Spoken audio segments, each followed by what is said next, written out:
Boom, we are back. Pod 172. Off your favorite show. Bullish Bitcoin banter and bullshit brought to you by Mr. All In, aka the Trillion Dollar Man, Dr. Evil 10%, aka the People's Champ, myself, Sir Neville, aka the Excellence of Execution, and no surprise, Mrs. No Show, no show. She does have a good excuse. She's out in Amsterdam as part of a conference, but it wouldn't have made a hell of a difference anyway. She ain't showing up. Yeah, What's going on? make a few sats down the red light district. Are they them? Charge premium.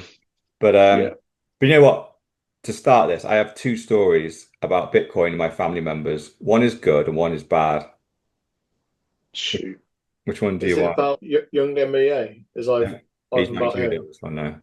Well, let's just stop the pod here and just say fuck you, young NBA. There you go. That is shout out. Young NBA. Yeah, it's been a while. Go on. Start with the bad so we can end with the good. All right. Yeah. So the bad one, this is my auntie. I got her into Bitcoin 5 years ago, talked her through everything, signed her up for the exchange, set up her DCA. Then 2 years ago, she had problems again. She tried to buy a load of Bitcoin. It was just sat there in cash. She somehow transferred the pounds into one wallet and transferred it into another wallet that's also denominated in pounds. I'm like, shouldn't this be in Bitcoin? Because you asked me, why isn't this going up in price? Like Bitcoin's gone up, but this hasn't gone up. So I was like, well, you haven't brought Bitcoin. You've just changed the wallet and it's still in pounds. And also her DCA that she hadn't realized had also stopped because that survey had come out where you have to fill out that financial survey. Mm. So again, I filled that out for her, even though she didn't meet most of the criteria. She did not What meet. what you But mean the survey where everyone earns over £100,000 yeah, and has over £1 million assets? yeah. And if you don't say that, then they limit your account and yeah. So you just got to lie, say you're a super high earner, super high wealthy, just to allow yourself to buy Bitcoin. Did all that for her, right? Made her tens of thousands of pounds because since then, Bitcoin's done great. You'd think she'd be grateful. I heard on the grapevine in the last week that she's blaming me for not telling her about Bitcoin early enough. Um, Getting Bitcoin knowledge out of me was like getting blood from a stone. And basically just fucking not appreciative at all. And Does seemingly she Wow. seems does to she does she does she listen to the pod? I really fucking hope so, because if she does, you go fuck yourself, you dumb bitch. But That's a shout out for Auntie All In. Anti so all in. lesson. Welcome. It's one of it's a bad lesson, but That's a t-shirt right there, by the way. Anti all in. And the play on word anti all in. oh yeah, anti all in. Yeah. So Like so she was bad mouthing you to your various relatives, saying you hadn't told her early enough and you were just yeah. shunning her. Admittedly, we're having a fallout about a different issue, so she has got an axe to grind. But to bring You this know up, what? You I'm never like, told us about Bitcoin early enough. I know. And it's like trying to get blood out of a stone. So fuck you. I got the receipts, motherfucker. Right, I'm getting my t-shirts and hoodies typed up right now, getting them printed. But yeah, sometimes you can't. This is the one thing. Like we are having a bit of a fallout at the moment, to be fair. But this is the one thing that I have You spent. still, I reckon I have spent 10 hours in person, literally explaining Bitcoin to her, and then actually signing up for these accounts, setting up DCA, filling out Where surveys. was our 10 hours? Well, yeah, I where was figured my out. 10 It hours? You was my probably 10 did. hours. You All you were probably I doing just was got offering me HJs.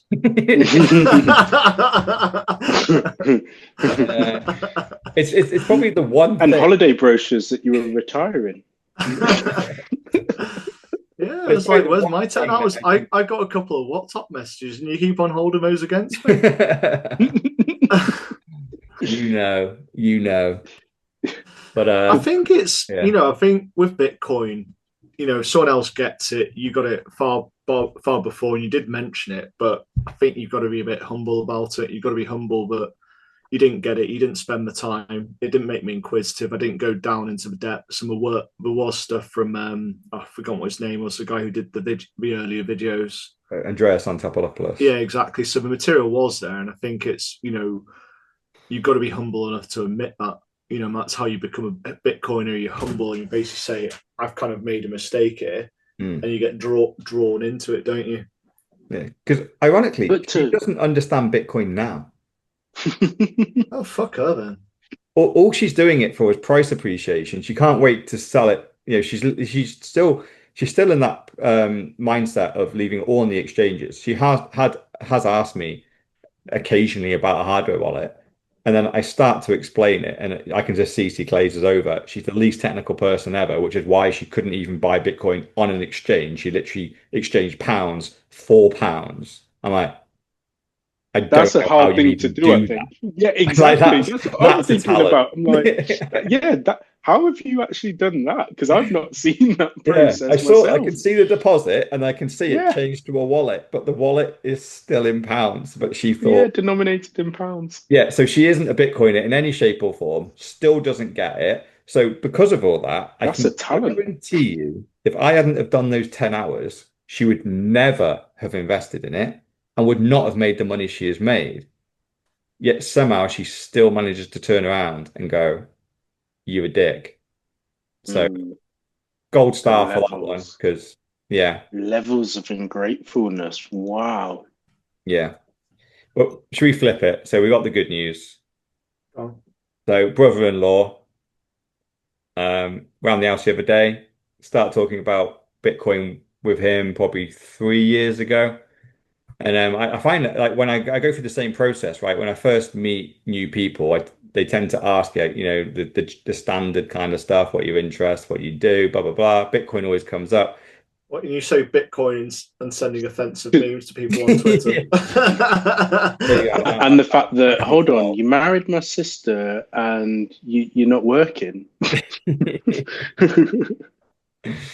Yeah, I'm a bum. Yeah, I literally do normally start with the fact I'm a bum and the trial, and they kind of go, "Okay, where's the joke?" I'm like, "No, there's no joke. That's literally who I am. That's me." And then eventually I go, "I did used to have a job, but yeah." Anyway, so he's talked to him 3 years ago, and then by and large, like haven't talked about Bitcoin a lot the last probably 3 years since then. And then the last 6 months or so, suddenly the topic came back up again. He's interested. He's starting to look into it. And then so literally this weekend comes over.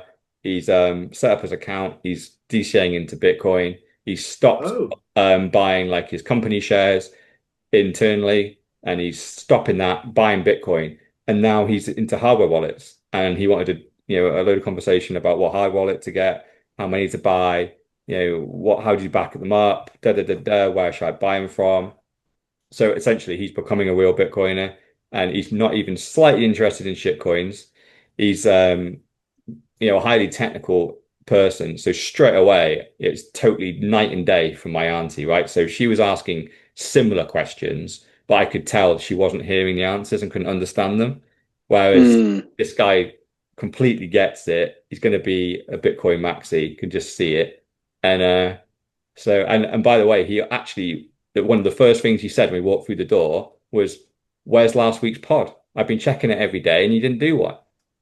And I'm like, "Oh, good. You were right. Nice. I didn't do it because it was totally my fault.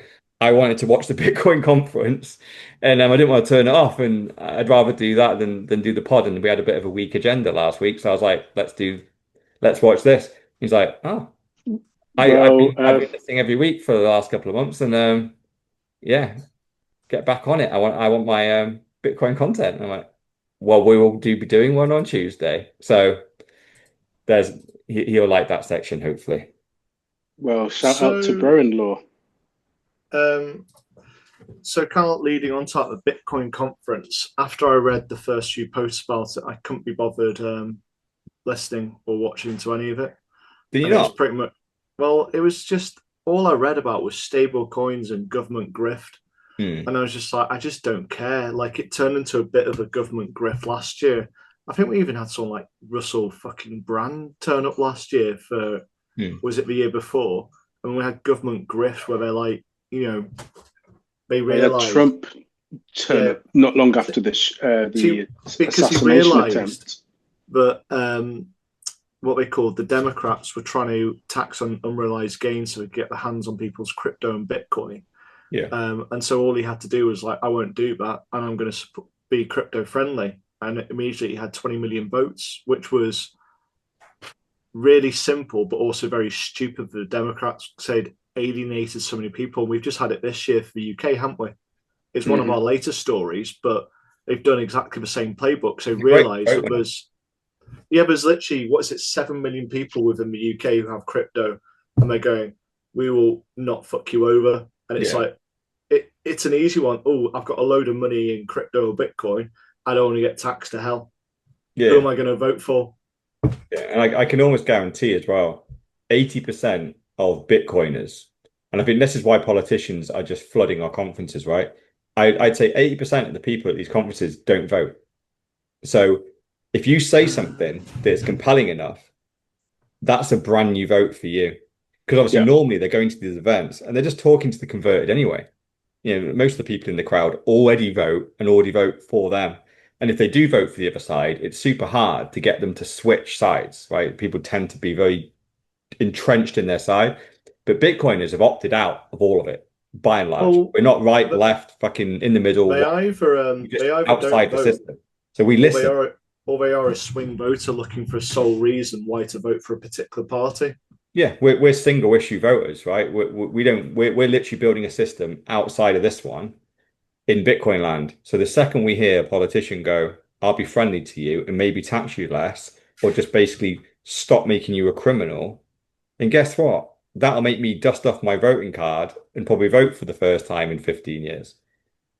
But that hasn't happened in the UK yet, but it happened in America. And yeah, there's a lot of people that are kind of suggesting that what got Trump over the line was his Bitcoin stance, because it got a lot of people out that wouldn't have previously voted for him, and did. Do you know what I can't believe is at the Bitcoin conference? Nice segue, by the way. Is a landfill guy. How the hell has he made himself over to the fucking Bitcoin conference and made it a point? I think I don't know why he's there right this period of time, but I think it's because there's a documentary coming out about him, so it seems to be relevant. They had him speaking as well, didn't they? So he's giving a little interview and just like going, oh, aren't we sick of this person? I think we've covered him about 3 times on this show. And the landfill incident. I mean, every year the landfill incident comes up because, of course, the price of Bitcoin increases. But it must be a decade now, and he's still in the belief that it's there. Yeah, well, it's 12 years, right? So I did search for him. So this is the guy we're talking about, right? This is James Howell, and his ex-partner accidentally threw out a hard drive that had 8,000 Bitcoins on it in 2013. So back then, when he first mined them, basically they're worth less than $1. So, he didn't really pay much attention to the fact. I think they're actually worth pence. So, 8,000 Bitcoin when they're worth pence, a couple £100, and he didn't really think about it, left this hard drive lying around, and it got thrown out. So over the years, so this document, this 570 million is already out of date. It's from last year. I ran the maths on it before, and I think it's around 625 million or something at the moment, 8,000 Bitcoin. So essentially what happened is he now has been tracking down where his hard drive went, and essentially it is somewhere in this landfill. And so he's been suing his local council, or basically he started off with just asking them, can I go search your landfill? They said no. So he took them to court and tried to sue them, basically going, look, I've got a proper professional search team now. It's not just me. The liabilities won't be there. They're gonna be professional people, professional gear, but he lost his court case. So essentially, he's turned up at the Bitcoin conference now with a brand new idea, which, to be fair, is pretty innovative. I think you probably can see my tweet down here because I do think it sounds like a bit of a grift. Because his idea is that out of the 8,000 Bitcoin, what he wants to do is create 1,675 of these into ordinals, which for anyone who doesn't know what an ordinal is, it's a fucking JPEG on the blockchain. And Art. yeah, and he wants to raise basically 75 million from that, which is interesting because 1,600 Bitcoin is worth way more than 75 Bitcoin. 75, Mm. but he wants to raise 75 million to essentially buy the landfill outright from the council because apparently it's going up for sale. They're looking to close down the landfill in 2026. So he's looking to raise the funds this year, raise 75 million over the next. 75 million for a waste dump. Wouldn't it be a lot cheaper than that, surely?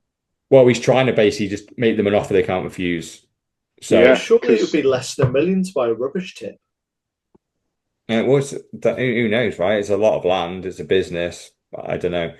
I think he might have picked 75 million out of his ass, really. He's just trying to go, it's such a huge amount of money that they can't say no. And so once he has access to it, essentially these ordinals that you buy, clearly at the moment their value is zero because this 8,000 Bitcoin.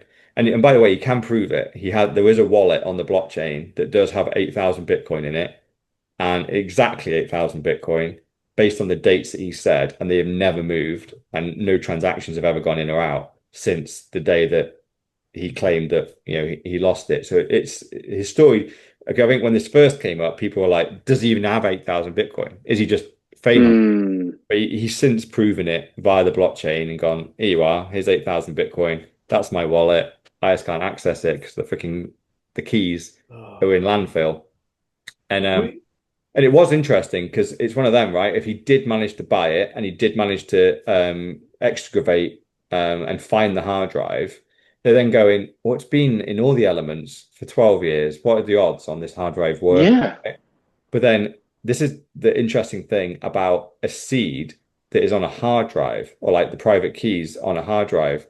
Usually, if it was like a video, essentially there's a number of like different memory slots on a hard drive, and a video will be split over all of them. So if one of those sections is corrupt, the video is unretrievable, right? It's just you can't get it. But with a Bitcoin private keys, it's only 51 kilobytes worth of data. It's tiny. So it's very likely only on one of these memory chips. So even if half those memory chips are damaged and unretrievable, you can retrieve the data from that. You can basically lift that thing, put it onto a hard drive that does work, and potentially retrieve it. So that's why he has hope. But obviously, you still got to find the thing, right? It's going to be buried under tons of trash. Yes, it's going to be a giant hole, isn't it, in the first place? It's not just going to be stuff on top. They're going to have to dig all the stuff out and root around through all those nappies, syringes. It's not going to be kind of shit. Literally. Yeah, rotten food. It could be like 100 meters underground at this point. Like buried in tons and under tons and tons and tons of rubbish. But I suppose two questions. Price. Yeah, two questions. The first one being, what are the pictures going to be for the JPEGs? Don't know. Don't care. It needs to be something interesting, like bring back stick dicks. I just think pictures of garbage. And then two, can we not talk about this story until he actually finds it, or if he finds it more to the point? Yeah, well, it's not going away, is it? I get really irritated when I hear this story.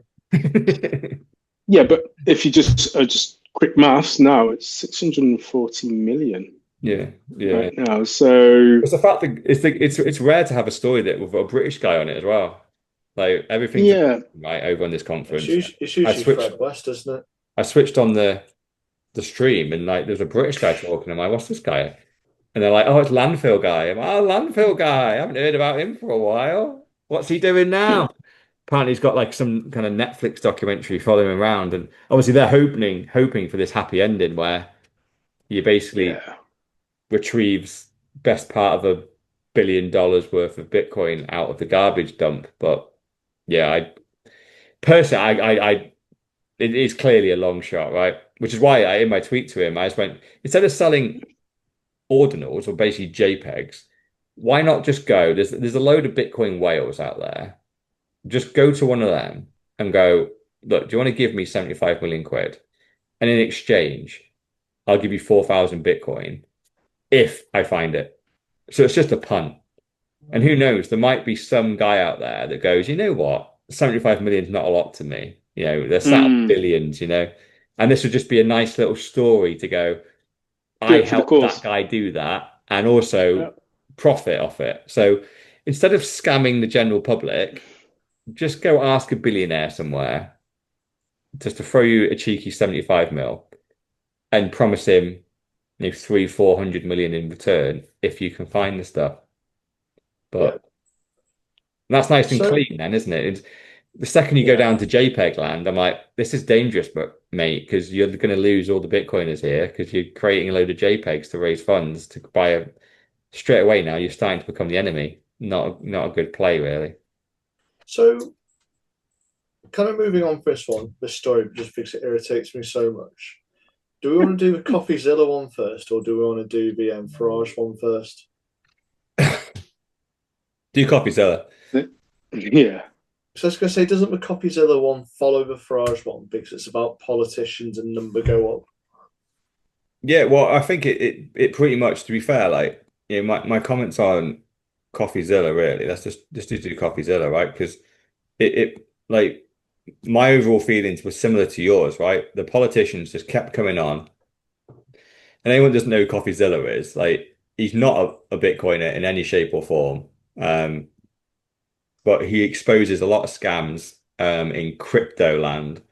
It's done great work in that, really good analysis, really good investigations. He finds wallets that scammers say that they don't own, but he's proven they do own it, and they are the ones scamming the public. But then he's never been a Bitcoiner. He's never been particularly positive towards Bitcoin. I think he's slowly warming to it, but he's way too risk averse. But his overall comments on this are essentially, oh, isn't Bitcoin about separating money from state? We hate politicians, we hate this, we hate the system. Yeah, he's commenting on the recent Bitcoin conference and also the one from last year, where obviously the headline was Trump. And then this year, it's politicians over probably 2/3 of the panels. They're all talking about stablecoins. You're not talking about Bitcoin. They're talking about a random coin that is denominated in dollars behind the scenes, which, in all intents and purposes, is a fucking CBDC, a central bank digital currency. It's nothing to do with Bitcoin. So his comments are all spot on, but he's slightly off in the fact that, oh, I thought Bitcoiners were this, but actually you all seem to be loving that. And it's a case of, no, we don't love this. Like the fact that politicians are dominating our conferences now is not good. We know they're grifters. We know they're either lying to get votes or they're lying to try and push a Trojan horse into Bitcoin land and get us all to buy MicroStrategy shares or BlackRock ETFs that are supposedly Bitcoin, but we know they're not because you can't take self-custody. So we're all very, very aware of the scam, but he seems to be thinking that we're not.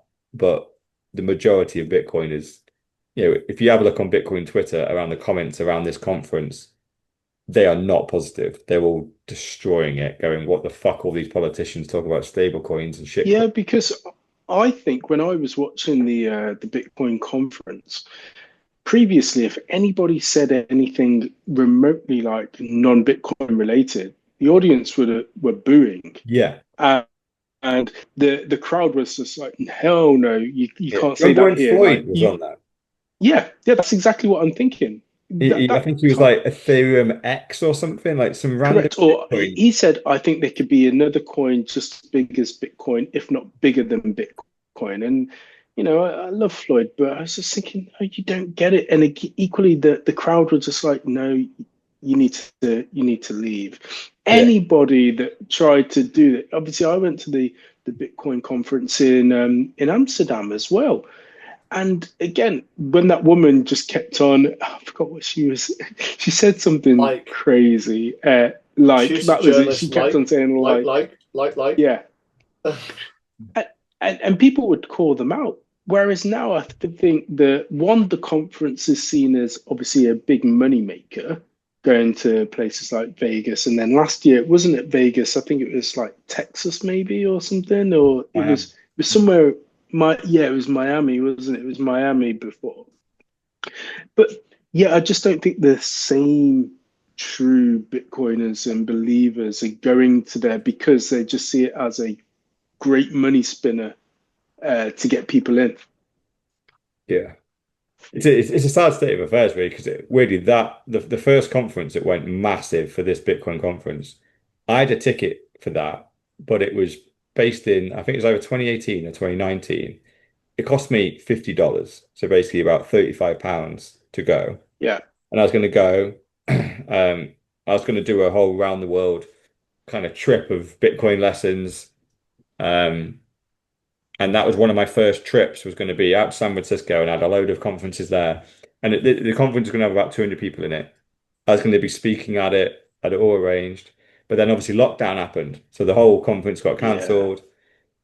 And then for whatever reason, like all the conferences got cancelled, but that one just caught the imagination. And then when they relisted it, they gave everyone a refund of their original ticket. They relisted it, and straight away they relisted like a load of $30 tickets at 300.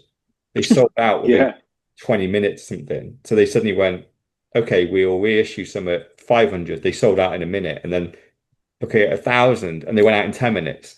And suddenly they realized, oh, this isn't a 200-person conference now. And they ended up selling 10, yeah, 20,000 tickets, ended up having to cancel all their reservations of where they were supposed to be holding the conference, moved it to Miami, and it became this huge juggernaut of a conference, which now is kind of the landmark conference of Bitcoin. And we never had one before. yeah. Do It's purely you because remember there the was two conference you years of did go pent-up demand. to? What's Do you that? remember the conference that you did go to, like where you met Breedlove and stuff? The conference that you actually did go to Yeah, prior. that was unconfiscatable. That was in Yes. Vegas, that one, yeah. Yeah. So, can you remember roughly how much the ticket was there, and the fact that you got access to all these Yeah, it's a couple people hundred that dollars. were on? Yeah. Yeah, and There there was was no 200 people whale there. pass back then. Yeah. There you go. No, 200 weirdly, people, no you whale could buy a pass. VIP pass, I think, for Yeah. $1,000, and that gave you access to like the speaker lounge. But the speaker lounge was literally a curtain behind me, and they would walk out anyway, and you'd have lunch and dinner with them, and yeah, Saifedean had his little table. It's so kind of quaint when I think about it now. He literally had a Yeah. table with a load of Bitcoin standards on it, and he's just standing there signing books with people. And obviously, I already had mine with me because I knew he was going to be there. Brought it out like Saifedean, legend, and I had like a 10-minute chat with Saifedean, and then yeah, I was in a bar after the conference, and yeah, Breedlove fucking was there. I didn't even know who he wasn't famous then when I was chatting. Yeah. He suddenly got on a load of podcasts after that, spouted a load of shit, and then got a bit of a bit of an audience, and then start shitcoin scamming, and then the rest is history. But it was so quaint before literally lockdown and the bull run that happened during lockdown. Unfortunately, it kind of killed Bitcoin conferences. They're just so big and they've been absorbed by politicians and shitcoin scammers because you really had to find the good presentations. There were some good ones, but I would say at least two-thirds were nonsense. And it was making me reflect on it really to go, I mean, CoffeeZilla is quite a good barometer for a pretty intelligent person that doesn't really understand Bitcoin now. And so just has a cursory look at it. And this is now what they're thinking. I think if you go back 5 or 10 years, the person that's relatively intelligent but isn't really paying attention to Bitcoin will go, Bitcoin's either a scam or it's just for criminals. I ain't gonna go near it. They've evolved from that now. But now, Mm, if they just take a cursory look at it, they'll go, oh, right, yeah, Bitcoin. Oh, yeah, I can buy an ETF. I can put it in my pension. Maybe stable coins are good. And and shit coins and JPEGs might be interesting. But like there's a whole new layer of misinformation. Because even though the Bitcoin message now is pretty sound, it's just surrounded in different guff, like from the government and from shitcoins. And Yeah. you've still got to filter through it. Like, I actually think, I'd actually argue it's harder for someone now to Yeah. learn about Bitcoin to its truest extent, because even though the amount of good content is out there is very, very high, there's infinitely more bad content that is Correct. pretending to be good Bitcoin content, but is leading you down. Buy Bitcoin in an ETF, put it in your pension, buy some MicroStrategy shares, and buy a stable coin. That's a good way of a store value. But taking self-custody, and I remember one of the talks that I actually heard, someone even uttered the words, "Is it time for not your keys, not your coins to be retired? Because now institutions are so good at holding Bitcoin, you don't need to hold your own keys." I go, Mm. right, that guy is being paid to say that. There's no way he believes it. If he understands Bitcoin, there's no way. Because obviously, as we know, any institution that is financial is under the control of that local government. And when they seize assets, they seize them all, whether it's Bitcoin, a share, fiat, pension, whatever, it all gets seized. The whole reason we Bitcoin is because we know that system is going to fail. So we hold our own keys at home. We are our own bank, right? So when that system fails, we still have our Bitcoin. So the fact he said that at a Bitcoin conference in front of tens of thousands of people in the audience, millions of people at home, it's so People damaging will, in that. yeah, exactly, because people will take on that message and be like, oh, well, hold on. So, 50% are already in that camp. And then the other half will maybe go off and do a bit of research. Some will still follow the other camp, and then some will do the right thing. But I think one of the challenges is the fact that Bitcoin doesn't actually change. The rhetoric doesn't change. And so how do you reinvent it? You have to come up with these new messages, perhaps. And again, going back to the machine of what people are trying to sell and grift, that's why they need to come up with these new things.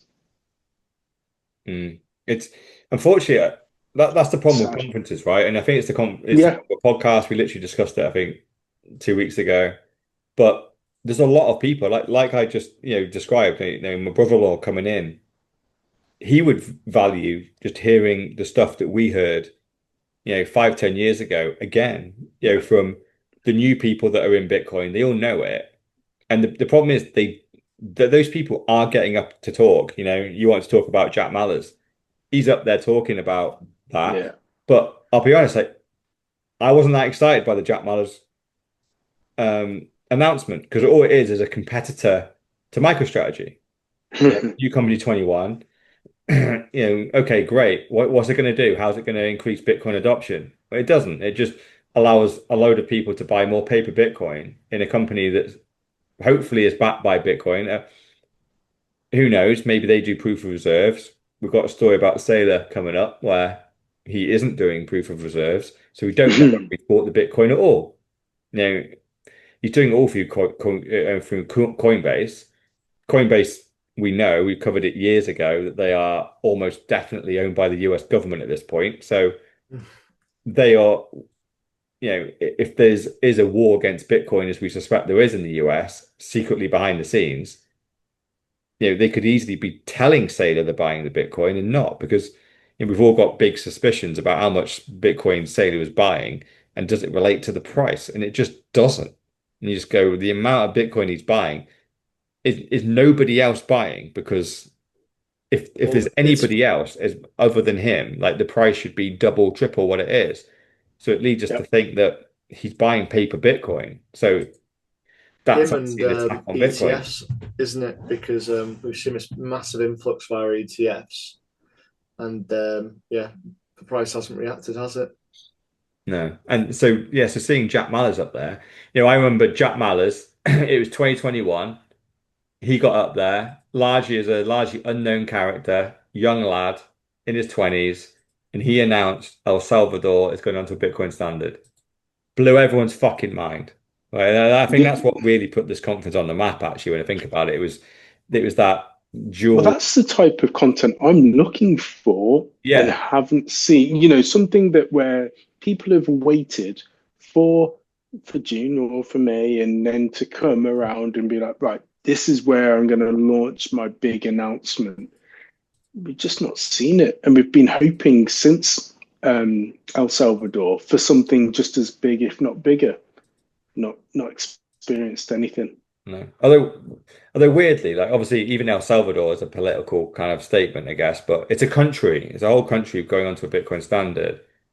And then I don't know. I guess maybe we've become a bit numb to it. But obviously, having Trump come to a conference, and obviously the one thing like we thought like, is he completely bullshitting us? Well, obviously, one of the big talks that happened that would never have been possible if it wasn't for Trump is Ross Ulbricht. Obviously, he's Yes.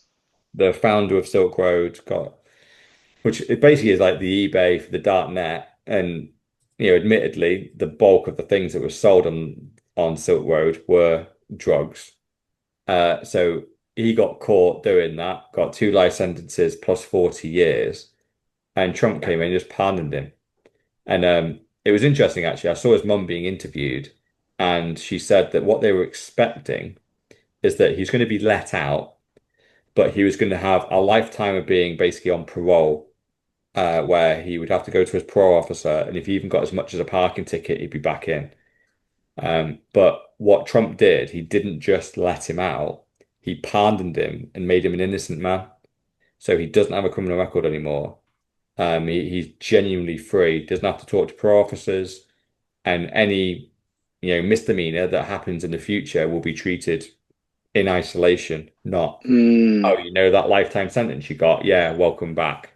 It comes back into play. It's genuinely wiped from the record. And obviously Ross was the keynote speaker on the last day at the conference, it is crazy to see it because I remember Trump doing this a year ago and going, if he just does that, Yep. that'd be great. It's worth voting Trump in just to get Ross out, even if he doesn't do anything else. And by and large, he hasn't done anything else, but he did get Ross out. On the day it's to buy it. Yeah. It's kind of cool seeing because obviously Ross was properly like breaking new ground.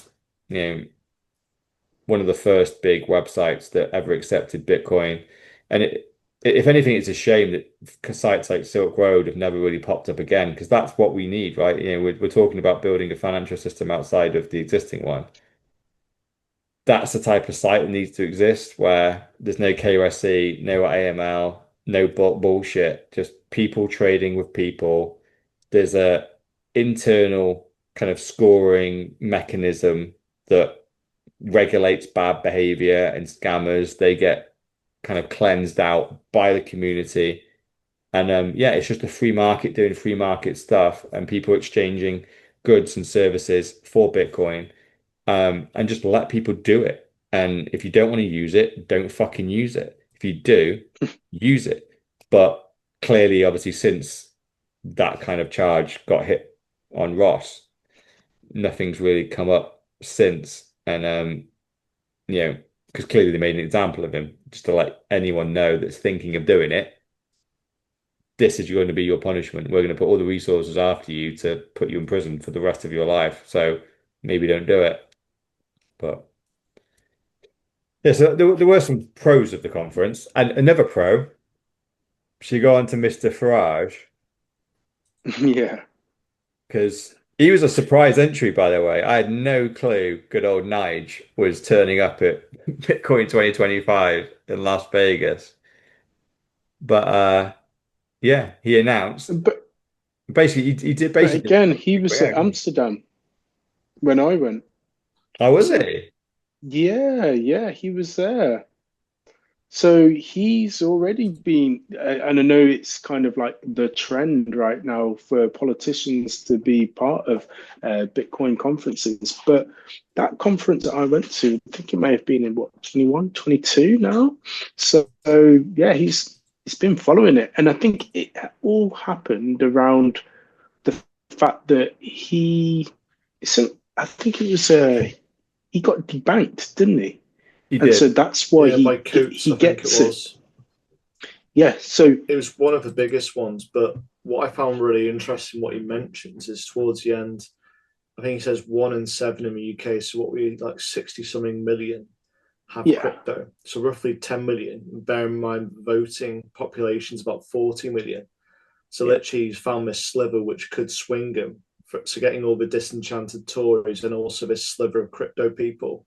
And he's not stupid. He just looked at the Trump one. He's like, if I promise them something, they'll vote for me because I'll actually get something off me, Yeah. as we said at the start of the show. So I kind of went, that last point, I kind of went, I know what's going on in his head. It isn't for the love of Bitcoin. It's because it'll help him win the election. And you know what? and people with financial clout. He's right. I've already said it. I will dust off my voting card and fucking vote because I'm a single issue voter, right? I don't give a shit. I fully expect Nigel Farage is just as corrupt as all of them, just as Trump is. Don't believe 99% of what they say. I don't give a shit about any of their policies. However, Farage said there's going to be a Bitcoin strategical reserve. All right, fine. Throw that in the bin. Don't give a shit. It's just going to be confiscated Bitcoin. Fuck off. But the one thing he did say was capital gains on Bitcoin is going to go from 24% to 10. 14% saving. Yes, thank you. Yeah. Here's my vote.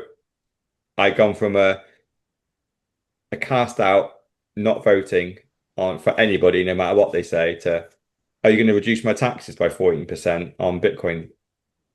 I'm in. Yes, please. Still shit. You know, I don't want I want Bitcoin to be accepted as the Bitcoin standard and it should just be money. It should be zero. It should be zero taxes on Bitcoin like it is in El Salvador. But hey, I suppose it is 24% like now, I'll take 10.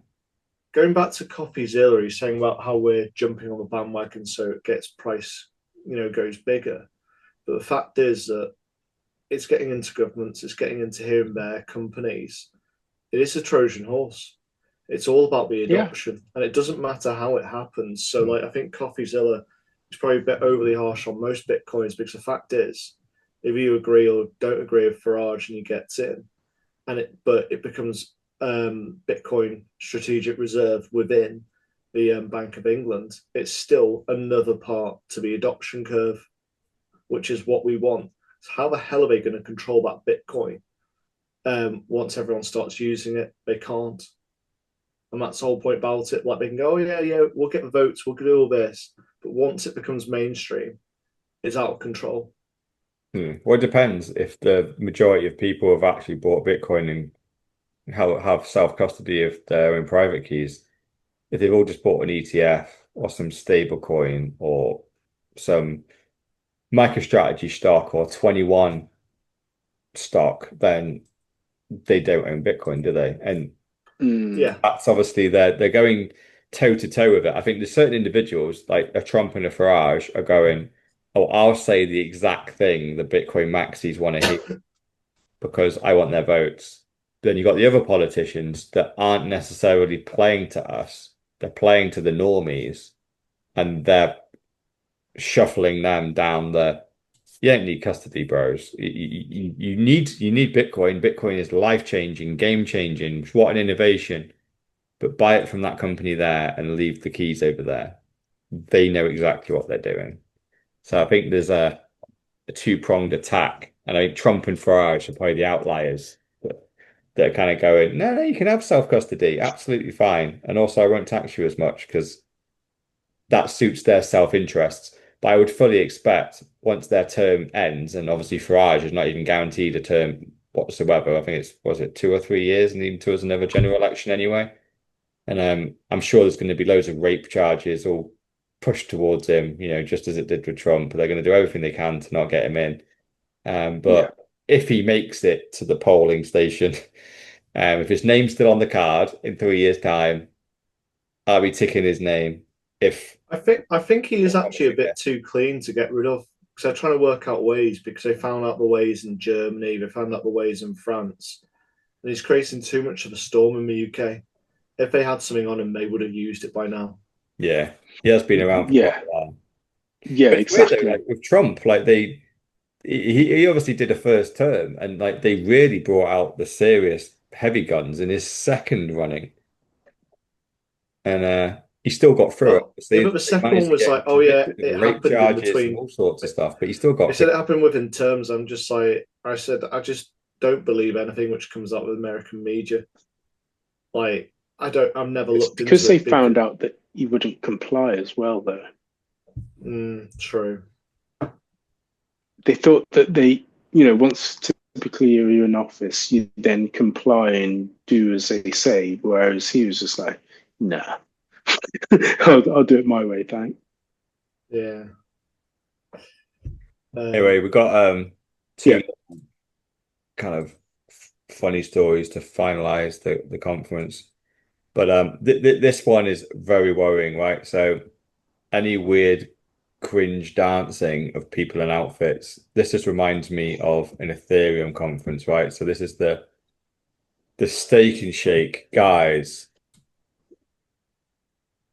who accept Bitcoin now, right? But like, what is this? Like, why are there a lot of people dressed as cows dancing?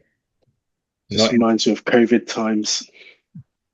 Well, the thing is, like, on way better than this because they had more time to practice because they had no patience for 2 years. But what it reminds me of wasn't so like, cringe. well, I've never watched an F conference because I had better things to do. But what it reminds, no, I don't think I've. Is it what's his name dancing? The name which I can never pronounce. Oh, Vitalik, yeah. Yeah, but it made me think of like the last top when we had the Island Boys. Oh yeah. The Bitcoin Boys. Yeah. Island Boy. Yeah, that was what it reminds me of. I was just like, that's when it topped last time when those two fuckers were around, and thank God they just disappeared. Well, they weren't around for long. Never gonna make it, were they? But I know what you mean. Yeah, I found what I was referencing. So this is what happened in Ethereum when pretty much it was the all-time high. And it's just some weird badger dancing. Oh, yeah, badger, mushroom. Badger. Yeah. And there's Vitalik right in the middle. This clearly was like, discussed at length and considered a complete genius play. But basically it marked the all-time high of Ethereum and it's only gone down since. So I don't like it when I see people dressed up stupidly at a Bitcoin conference, prancing about in cow outfits going, just there's clearly no coordination there, no nothing. It's just, what the fuck is that? We literally talked very positively about Steak and Shake 2 weeks ago and go, it's great that you're accepting Bitcoin. That's fantastic. But why come to the conference and dance around like fucking woke lefties? Like, stop being cringe. Just fucking stick to Bitcoin. And like, if you know anything about Bitcoin, we don't like people dressed up as cows prancing about. Don't do that. Don't. You build up some good karma with us. You're now back to zero as far as I'm concerned. You now need to earn some good karma back because you've just undone the good work you did. All right, cool. The next little funny story is this. I just love this. I watched this live, and I'm definitely going to play it. I'm going to clip it in because I just love it. So essentially, it's Max Kaiser. He gets asked just to intro himself at the beginning of a panel, and this is what he says. Well, yeah, I had sex with Satoshi, and we gave birth to the first coin, as it were. The Genesis block is the result of my semen impregnating the egg of Satoshi, and then Scottie Pippen was there. And Scottie Pippen looked on, and before he knew it, there was Michael Saylor, and he was staring at Scottie. And so it's like one of those medieval frescoes where the newlywed couple's having sex before the whole court. So the whole court of Bitcoin was there observing the copulation. Then Stacy came by and kicked everybody's ass. And I'll defer to Stacy. So yeah, he's getting a lot of grief about this in the comments. People don't like it. They think it's again cringe. But for me, I just fucking love Max. I love the fact that he literally has fuck you money, and he has fuck you money even in Bitcoin terms. Like, there's a lot of very wealthy people in Bitcoin, and he can still say fuck you to everybody here, right? Yeah, it's just, he was a wealthy person when he came into Bitcoin, and Bitcoin was $1 when he was talking about it. And so he clearly has an absolute fuck ton of it. So when he gets asked just to intro himself at a conference, he's like, I'm not taking this seriously. Yeah, I had sex with Satoshi. Yeah, and I was like, Hal was there. What you mentioned a basketball player. What was it? Something Pippin or something? Yeah, because he had that where he said that he saw Satoshi in a Yeah, dream or something like that, he talked or to he him. met Yeah, him. like before he'd even invented Bitcoin. Yeah, it's obviously a bit of a Um, hat tip to that.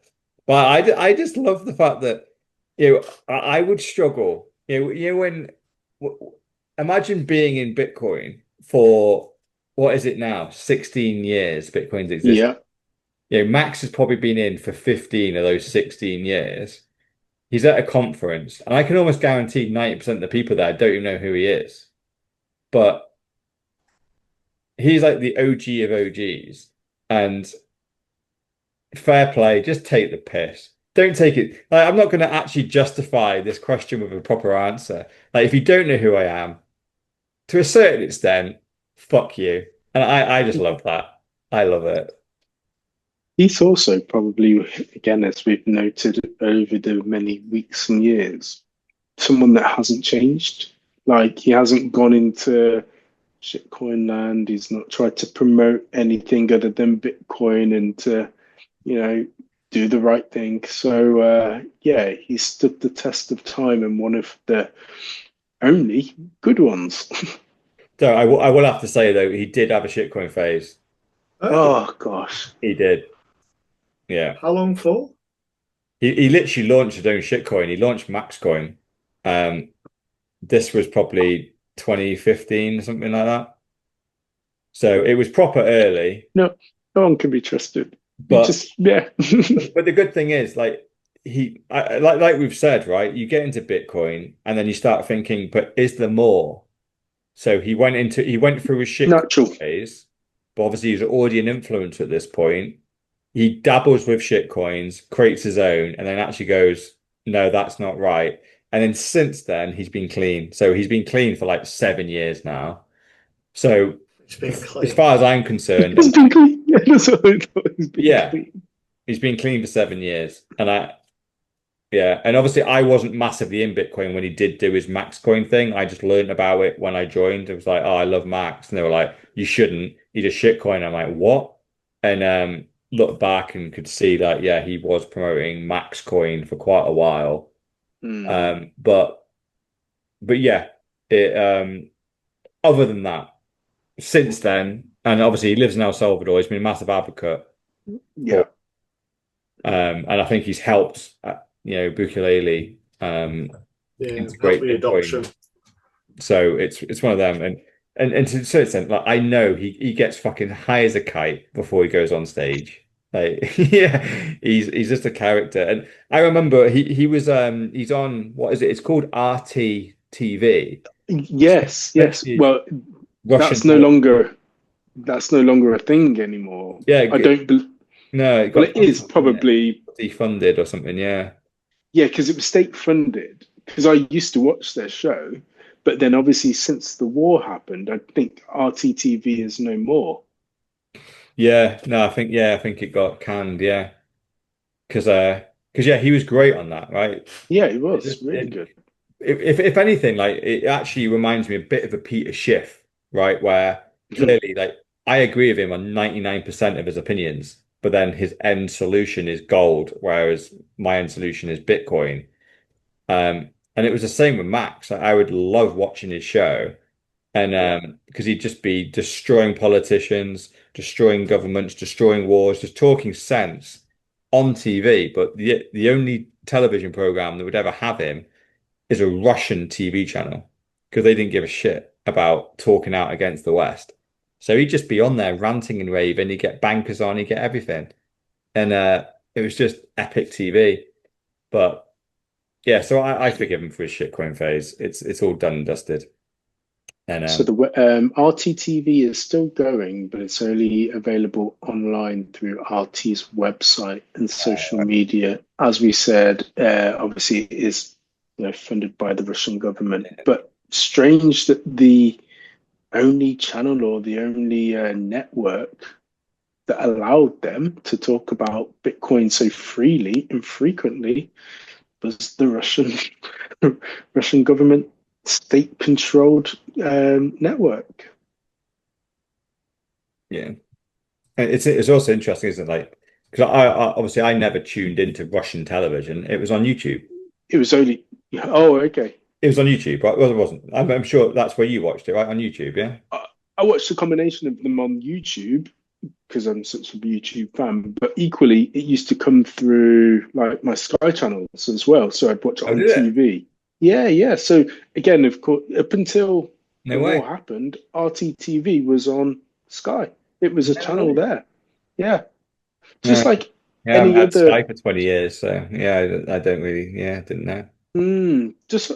I mean, do you know what? Again, it's interesting because COVID really, once again, opened my eyes with how stories were being told from different countries in line with it, because there's the French news channel, and then there was Al Jazeera is another one, and you can see which ones are balanced as well in terms of what's going on.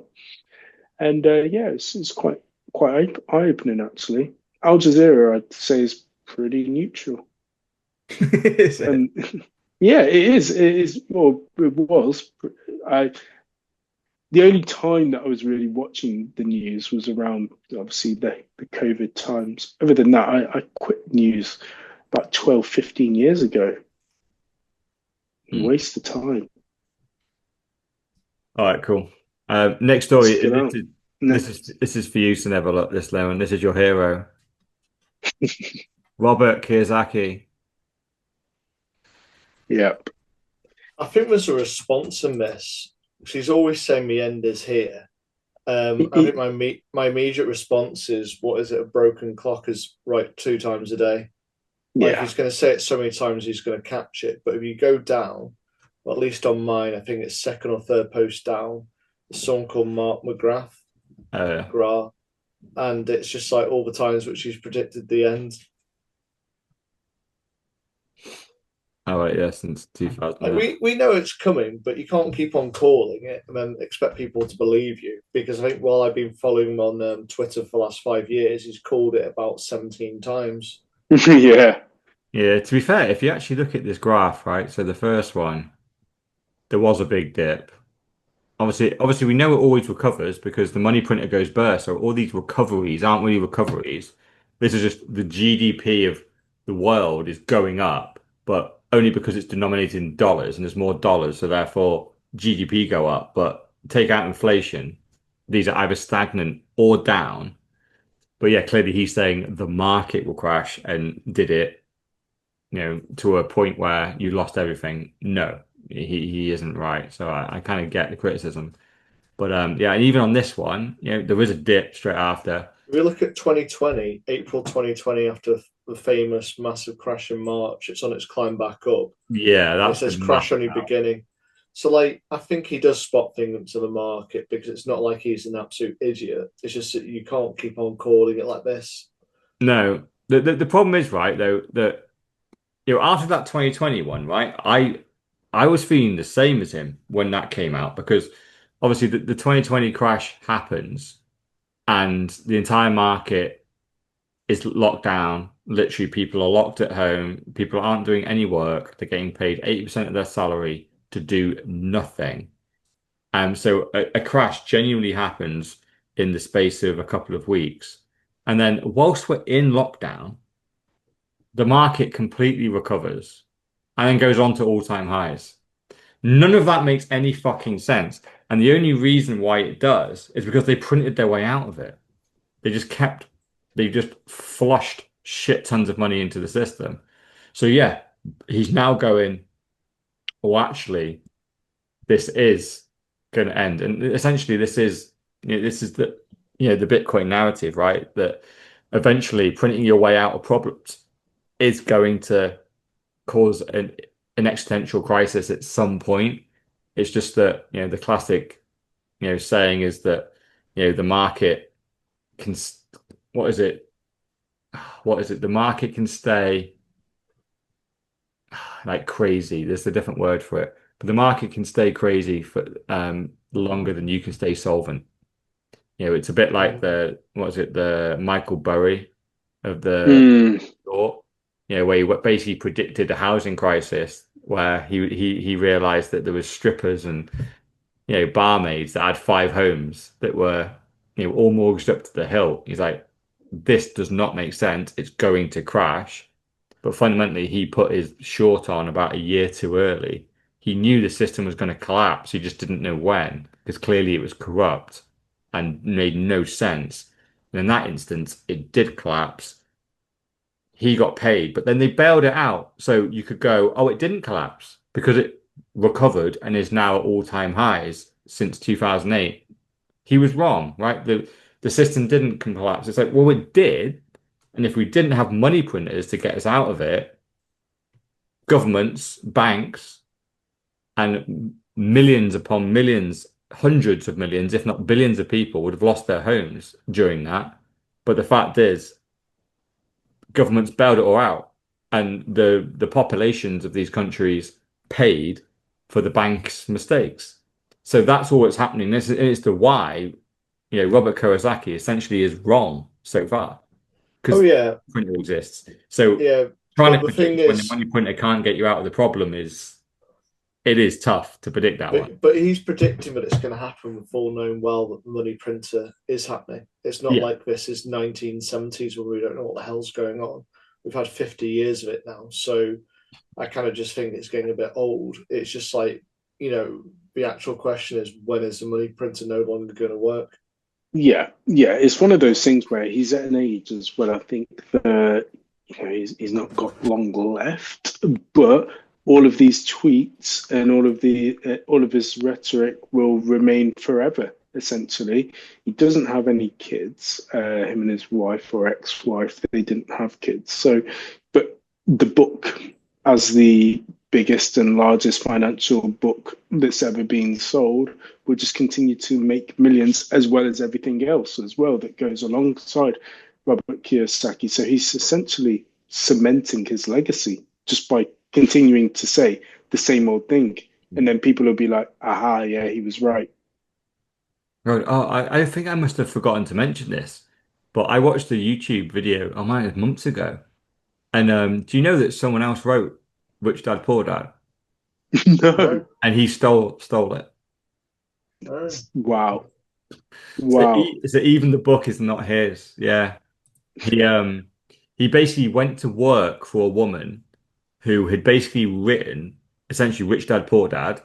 And by the way, the whole story of Rich Dad Poor Dad, his dad wasn't poor. He owned hotels and stuff. So even that is wrong. So even to this day, he still lies about his dad. Yeah. Well, was a teacher in the book. Yeah, he wasn't. He owned hotels and all this kind of stuff. Apparently, he went bust, but he was rich for the majority of his childhood. And then he had to go out to work, and he ended up working for this woman who was basically running financial investment advice course.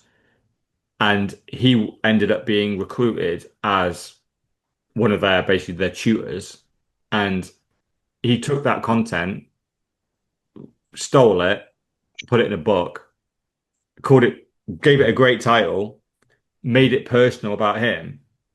And then she sued him for like loads of money and I think he paid her off and gave her a shit ton of money. And so she went away quiet. And now everyone thinks it's it. So not only is the life story in the book wrong, the financial advice in the book isn't even his. Well, I'll dig out the YouTube video that I watched because I need to leave my whole financial legacy of Robert Kiyosaki has just been shattered. But it's one of Did them. he? Isn't it? I think like all our heroes should fall at some point. The content of the book is good, right? So Yeah, unfortunately, it probably wasn't written by the person who you think it was written by. It's written by this woman. He was clearly very intelligent and knows what she's doing. But yeah, Robert Kiyosaki is just a very good marketer, a very good clickbait guy, which is why Yeah. all his tweets really like resonate. Because yeah, clearly in here, he's saying gold will go to 25K. That's pretty much like saying an 8x from where we are today. Silver to yeah, 70K. I think we're about $35 at the moment. So he's bearish on silver because he thinks there's going to be a global crisis. Silver will double. Well, why would you hold silver if that's the case? But Bitcoin, 500 to a million. So that's a 5 to 10x, which is, just about similar to gold. So based on that, I can guess what Robert Kiyosaki's portfolio is. I think it's about 40% gold, 40% Bitcoin, 20% silver. Because He's also got a lot of properties, so yeah, but yeah, yeah, and I think in reality, and he would be right in assuming that anything that isn't gold, silver, or Bitcoin, good luck owning that after if you genuinely do get hyperinflation and a huge crash, everything like property, pension, stocks, the whole lot, bonds, they're all getting stolen.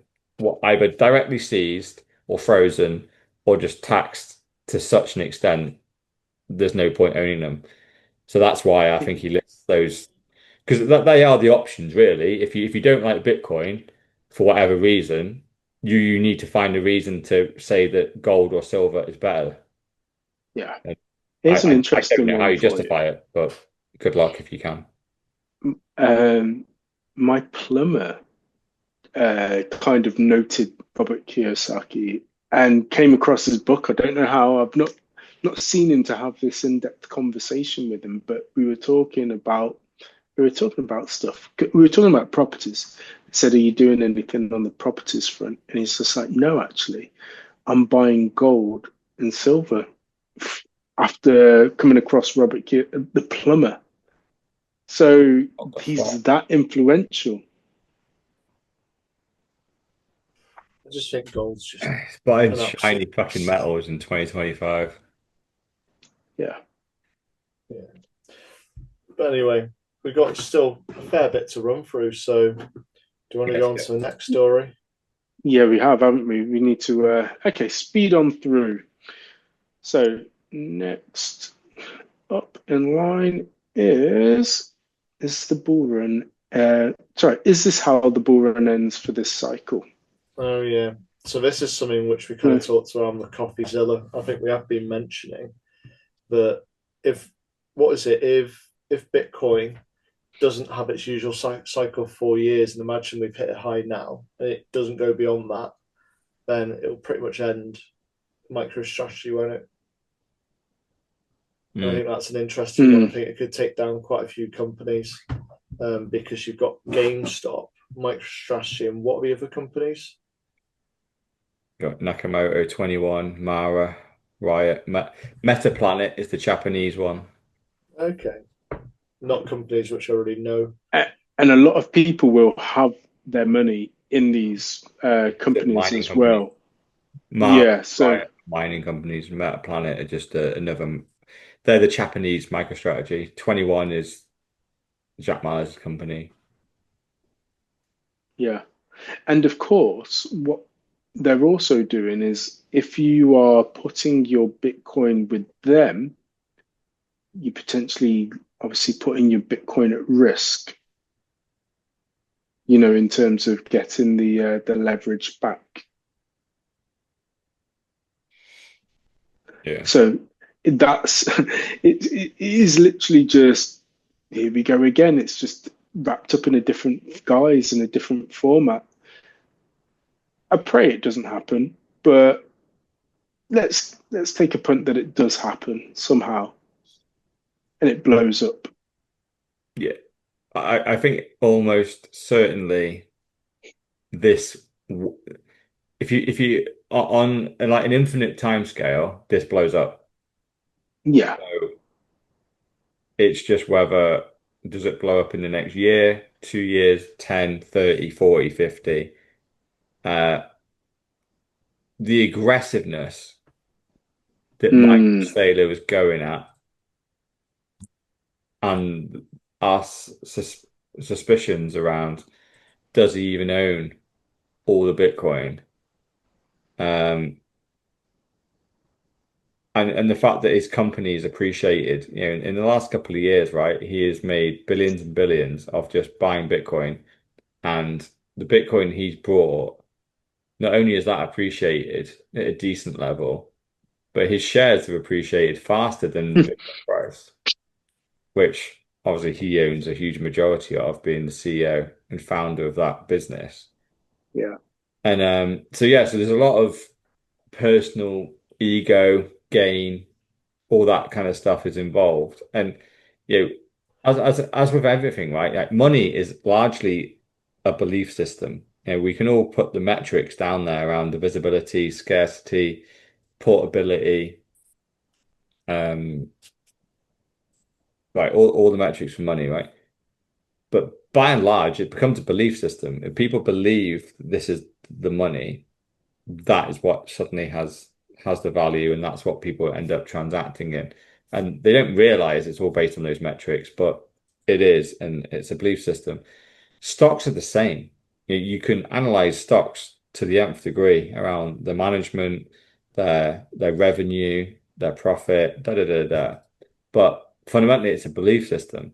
And the second the MicroStrategy shareholders lose faith for whatever reason and start dumping that stock, Yeah.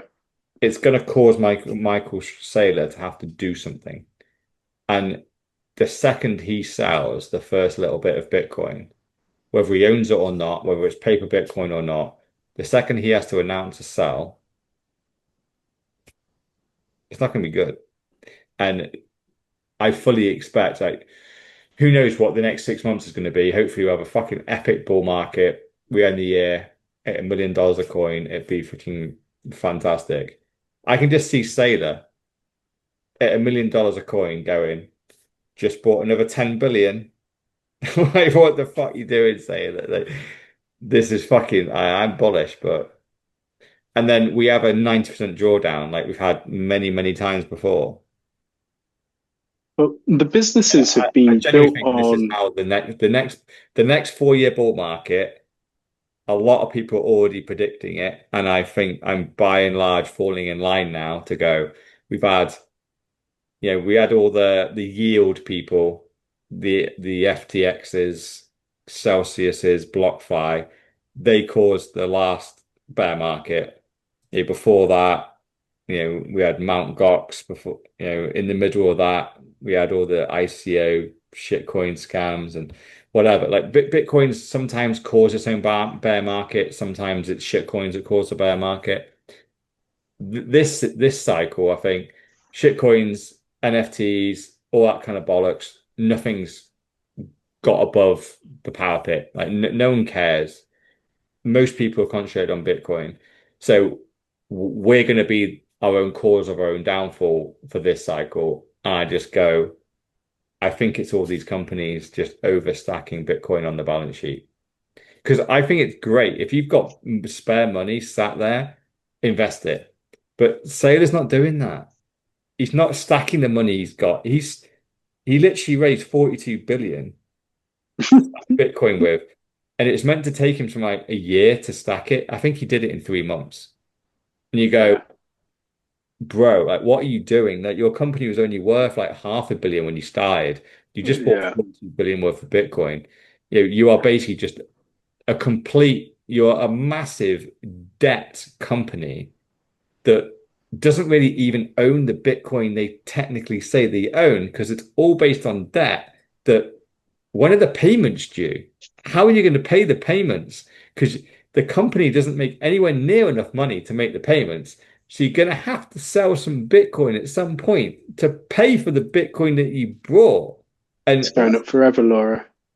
But yeah, he's committed to never selling it. And obviously he keeps creating different financial instruments that dilute shareholders and create even more debt on top of debt to pay back the original debt. And you start going, I'm sure they were in a position where they did actually sell. Just going to go back and double check, but I'm sure they sold a little bit. no, they've never sold any Bitcoin. Can I'm guarantee it. doubtful as well. But it reminds me again of The Big Short. You know when it's Steve Carell and he sat down with some Asian Jesus guy Christ. They and just bought 705. Sorry to cut you off. Yeah, they just bought 705 Bitcoin just the other day. yeah, which by the way for MicroStrategy is pocket change. Like that's here it's claiming about in December 2022, MicroStrategy Yep. sold 704 Bitcoin. Yeah. When it's trading around 17,800, so that would have been the sign of the debt starting to strangle them. All right. Yeah, I got the same date. Yeah, December 2022. That's interesting. Yeah. I didn't know that. Then they started buying the following year, so I think that was literally where they hit that point where it bottomed and they started to get strangled. Yeah. But basically what he's doing at the moment, like we've talked about it, but I think a couple of weeks ago, but this they've got another debt instrument that guarantees 10% interest per month on Bitcoin, and you just go, "What are you doing here?" And it's all just weird yields, and essentially you're buying like these very short-term contracts that hopefully pay back in month, and you get 10%, and it's just the only way of paying back the debt that he owes on this Bitcoin is to keep creating these instruments. And again, it reminds me of the 2008 debt crisis when, yeah, like I said, Steve Carell sat down with this Asian guy over dinner and they start talking about how you have like these AAA kind of loans or debt where, essentially a AAA is someone that earns the money, proven track record of paying it back, basically guaranteed, right? Super good mortgages. Then you have these like B, C's, and D's where these are just junk, right? Like most of this debt that goes out is not going to be repaid. What they end up doing is repackaging a load of B's and C's, and just basically pay to have it classed as a AAA. And it's just completely corrupt, but just allowed in the system that exists. And so suddenly you have all these random extra AAA debt instruments that if you dig into them, it is not AAA debt. This is CD level debt, but it's classed at a much higher level. So that's what caused Michael Burry to basically, once he found this out and gone, this is a house of cards that's all going to come crashing down. I look at this and go, isn't Michael Saylor doing the same thing? It's essentially he doesn't have enough money to pay off his Bitcoin debt, so he's creating more financial instruments to pay off his Bitcoin debt, and eventually he's going to run out of suckers to basically buy his debt instruments. And once that happens, essentially he can't pay off the debt, so he's going to have to start selling Bitcoin to pay it off. And to a certain extent, I'm fine with that type of thing, but he's already categorically said he will not sell Bitcoin. It amazes me actually that I missed the fact that he sold some a couple of years ago. But it's obviously inconsequential. What is it, like 700 Bitcoin or something he sold? He owns compared to what he's bought since. Yeah, he owns 500,000 Bitcoin right now. Like it's he sold like 10 million worth or something, and he owns what is it, 6 or 7 billion right now. But yeah, at some point the music's got to stop, right? There's got to be some end to the suckers that are buying. Because I must admit, even I'm seeing. I don't like to follow the MicroStrategy kind of share boys on here, but they're even starting to get frustrated because the amount of dilution Saylor was doing to them is nuts. The share price is going up by like 20 or 30%, but no one's earning any money because the amount of shares you own went down by 50%. Yeah. So, it swings and roundabouts, and yeah, 580,250 is the latest MicroStrategy Bitcoin holdings. yeah, 580,000. yeah, it's nuts. I remember being on this pod going, he's never going to make 210. He's never going to get 1%.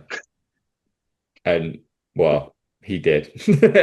Yeah, with his own personal stack at 17,732 as well. Yeah, that's probably bollocks. I'm sure he owns way more than that. Yeah. I think he owns most of MicroStrategy, so technically. Yeah. But yeah, Right. let's move on here. Yeah, because the next story is still on Sailor, right? It's about his proof of reserves. And yeah, I don't think I played the video on this one. It's just obviously he gets asked by this guy, right, in this at this conference to explain or just to go, are you going to give a proof of reserves? Apparently you own 550,000 Bitcoin. So will you prove it? Will you show some keys? Will you show some addresses? And essentially to just cut his answer short, he says no. And he went, it's a security risk. You don't want to know where you hold your Bitcoin. And obviously he gets called out straight away because it's like, say you announce it online every fucking time you buy Bitcoin. So if it's a security concern, well, stop shouting about it. And you are literally the number one person in Bitcoin at the moment that is famous for buying Bitcoin. So I don't really see the problem with telling us where they are held. Obviously, I know we've had instances in the past where we can send it. We can like any dickhead can send it some sats, right? And if you've got some Silk Road addresses, you could send some tainted Bitcoin that technically was used for drug dealing back in the day that the FBI are tracking. Send it to Sailor's wallet and cause him some trouble. But come on, that's all explainable.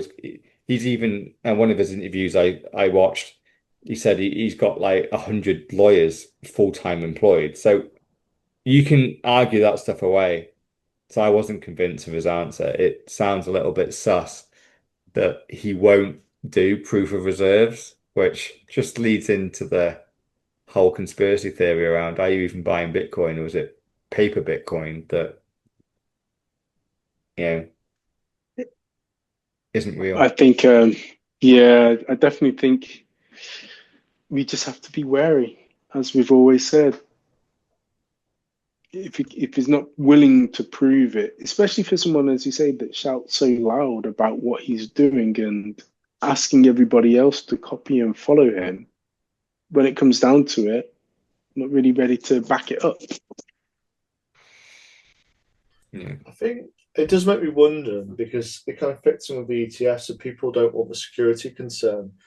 Then is the ability to build some kind of like layer which actually shows this information? Could there be something like that built, and then it kind of eliminates that big question about the ETFs, doesn't it? Yeah, well, the good thing is the blockchain is completely transparent. So we can do by a process elimination, these huge wallets can be found. So we've got Arkham here who claims that they have found 70,000 Bitcoin that potentially belong to MicroStrategy, which are some assets that are held on Fidelity. So essentially, they've managed to find, by looking at the blockchain,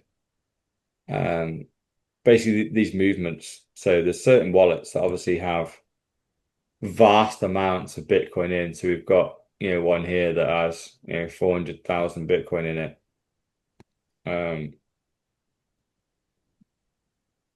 So they surmise that this is essentially MicroStrategy wallet, which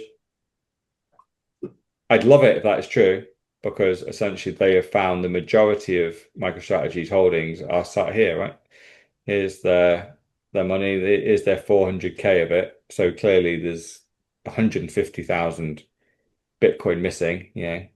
What's 150,000 Bitcoin between friends? But um, but yeah, they claim, and then so I did reply to this tweet just being like, well, how do you know this is MicroStrategy? This could just be any whale's wallet. But I think they claim that the buys and sells, well, the buys largely match up to the contributions to this wallet. Makes sense because they're so public, aren't they? But within a day, the buys would have been there, so they probably would have bought it a day or two before they announce it. Yeah. So this is it. So this wallet is interesting because it doesn't only tick up. We've got a big sell here in early 2023, a big dip there, and they slowly go up, and then as we know, it's in the back end of last year, and then this year, sale has just gone into freaking overdrive, and it's just gone insane. But so supposedly this could be their wallet. So it'd be great if the fact that this information's out there now, if someone just confronted a sailor with this and went, look, is this your wallet? It'd be great if you just went, yeah. Because it's just then, at least we know he actually has the Bitcoin. Yeah. At the moment, I don't know whether he even owns one Bitcoin, never mind 550,000 of it, because he's never proven it. He's never admitted that thinking about it, you're right. You're right. He's loaned all this money from the banks and a lot of it, but where's it actually gone? Because, to everyone's point, it's not really pushed the price up. No. We hit pretty much 100K without Sailor. Yeah. And then in the last year, we went back down to what was it, 60, 70K. We just went back to 100K, but he's bought tens of billions of Bitcoin through his company alone. That was not happening the last time we went to 100K. Yeah. So I guess it's a similar situation with the whole El Salvador buying Bitcoin every day as well. That's not pushed anything up. And equally, BlackRock buying Bitcoin. I don't think El Salvador have bought enough, have they? Yeah. They've been buying. They've been DCing. Yeah, but they're not been buying the same levels as MicroStrategy or BlackRock or the ETFs. No, not in that region. I think MicroStrategy and the ETFs are strongly suspicious, which is why I say, is there something like a layer which has been built so it is anonymized, but there is some kind of level of proof that they can link their wallets to it, say, yeah, we do have this Bitcoin. You'd still expect the squeeze, though, for it to be going up, because ultimately we know that not a lot of people are selling. I think we did a pod not so long ago where it's been over a year where, Bitcoin hasn't moved for the majority of people. So if people aren't selling and we're getting all this consistent and constant buying, we should be going up and up and up a lot quicker than we are. Yeah. We had the president of the United States be bullish on Bitcoin. We've got multiple billionaires buying tens of billions of Bitcoin. Yeah. Yeah. Like the entire world has changed in the last couple of years. We should be at $1 million of Bitcoin now. Yeah. And for whatever reason, we're not. So there's something fishy going on. But anyway, let's carry on. Move on because it is getting very, very late. And so yeah, I did love this video, obviously from a week ago. So yeah, I'll play the video because why not? It's a nice little clip, a couple of seconds long. If you had to choose between free Starbucks for a whole month or 1 Bitcoin, what would you choose? Starbucks, probably. I would agree with Starbucks. Starbucks, better choice. Free Starbucks. Okay, why is that? I've heard stuff about Bitcoin. For some people, it's profitable. For other people, it's not. So it's a 50-50, and I don't have time to take risks and chances on stuff like that. Is this a dig at Mrs. No Show? Yeah, it could well be. I didn't make that link myself, but yeah, it's he wants free Starbucks for a month for one whole Bitcoin. And I love the response of like the person being like, oh, it's 50-50. Like maybe I'll make money, maybe I won't. Man, I remember like that being a troll comment back in the day, like everything's 50-50. You're like, No, it's not. Not everything's 50-50. There are two outcomes of Bitcoin where you may make money or you may lose money, but the odds are not equal on both sides. And clearly someone's offering you here. They're basically saying, do you want $100,000 or do you want free Starbucks for a month? Yeah, That's or what do you, I mean. or basically, what is it Jump the about? Bitcoin the second you get it if you really want. Is it And about $7 or $8 for a coffee? So times that by 30. So you've got, what would that be? That would be 210. Say 300, 400, $500. Let's go for a top out of $500 versus 100,000. And it just shows that I can relate this to. There's always young people here, and literally for them to get out of the game and for them to survive, they've got to learn some kind of financial acumen. But they don't know a basic question like that. We're like, oh, it's volatile. It may not be worth it. It's like if you're being given it for free, you'd take it. It's like the question of, would you take a Lamborghini for free? I won't be able to run a damn Lamborghini, so I'll just sell it. Right. exactly. But you take the Lambo instead of the Starbucks all day long. Yeah, just sell it. Buy some sats. Exactly. Yeah. You've been given 100 grand asset, whether you believe in it or not, compared to a month worth of tea or coffee. Like, yeah. But you could get a nice cookie and you could get a caramel latte. Yeah, the cookie's not included. Oh, fuck that then.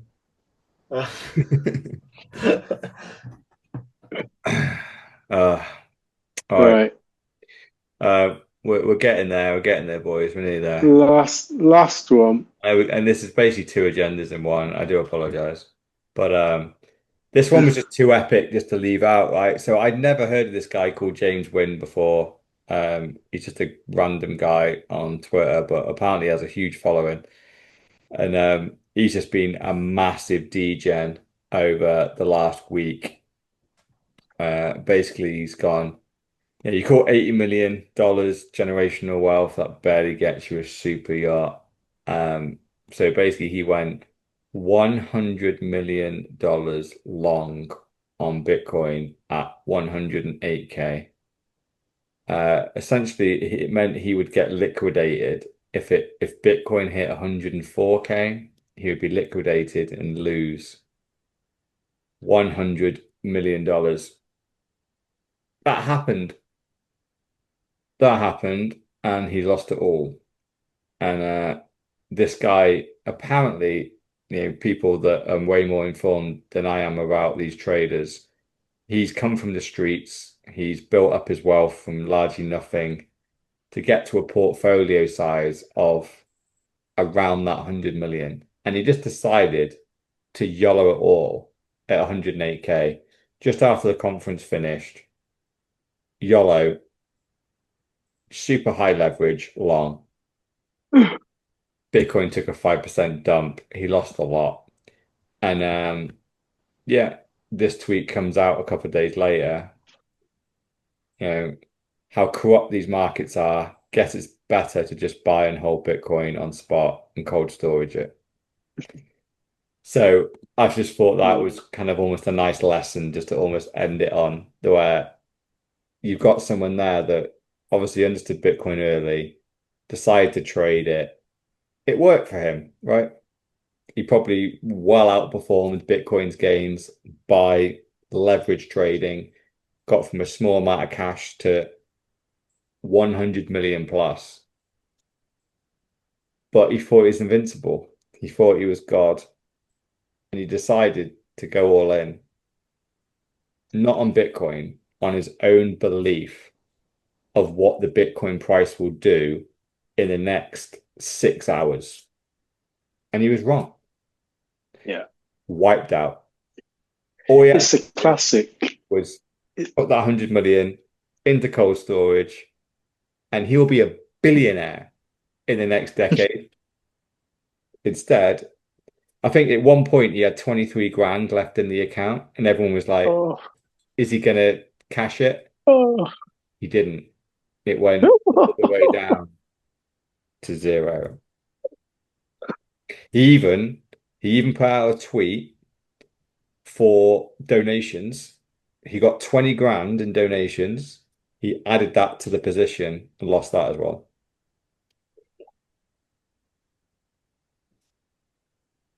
Wow.